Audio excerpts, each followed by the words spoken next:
हरिपुर गाँव दुईटी बंगला थिला।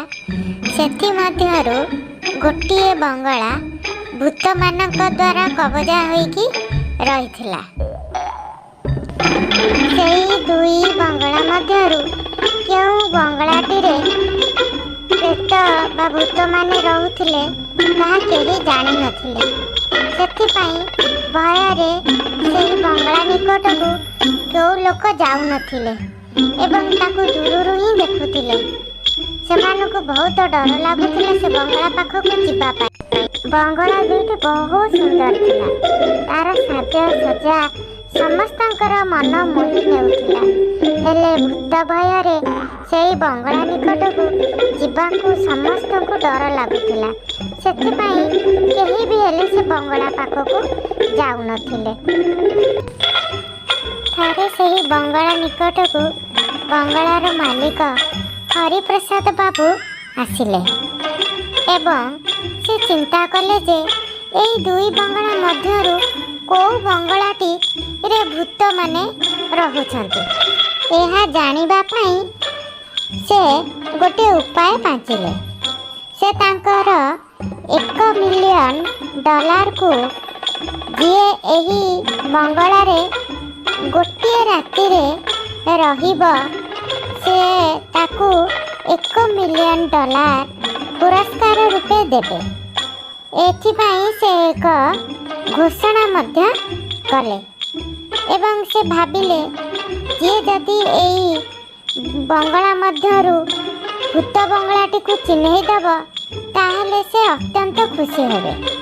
एथिपाई से $1 मिलियन को पुरस्कार रूपे घोषणा करी अपेक्षा कले जे किए एई घोषणा सुनी आसीब सेठी रहिब। जेतेबेले दुई सांग राहुल एवं मोदी सेई कथा सुनिले से कहिले चल जिबा से जगार जाही देखिबा सतरे भूत बंगला अछि कि नाही। जिबा पूर्वरु आमे दुहे जेपरी सेठारे भयभीत नहबा सेथिपाई आगरु प्रस्तुत हेकी जिबा निजको स्ट्रॉंग करिबा एवं सबु समस्यार समाधान करिया पाई सेठी चेष्टा करिबा। देखिबा को बंगलारे भूत प्रवेश करी। तापरे से दुहे सांग सेही भूत बंगला निकटरे जाही पहुँचिले एवं सेठारे निरीखिकी सबुआड़े चाहिले। देखिले जे कोउठी कौन देखा जाउछि। एई समय रे दुई सांग देखिले कि बंगला बाहरे किछिटा पाद चिन्ह पड़िछि एवं सेमाने जानिगले जे केउ बंगला रे सतरे भूत माने रहुछन्ति एवं तुमे माने एथर कुह जे सेई दुईटा बंगला देखिकी केउ बंगला रे भूत माने रहुछन्ति एवं आमे किपरि ताहा जानिलु।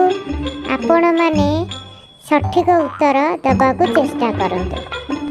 दुई बंगला मध्यरु बंगला नंबर 1 बंगला नंबर 2 मध्यरु केउथिरे भूत रहुछन्ति जदि सठिक उत्तर दब ताहले तुमे जितिब। बंगला नंबर 2 रे भूत माने रहुथिले काहेकि ना भूत मानकर पाद चिन्ह बंगला आड़कू न जाई तार विपरीत दिगरे पड़िथिबारु सेठुरु जଣା पड़ुछि बंगला नंबर 2 रे भूत माने रहुथिले।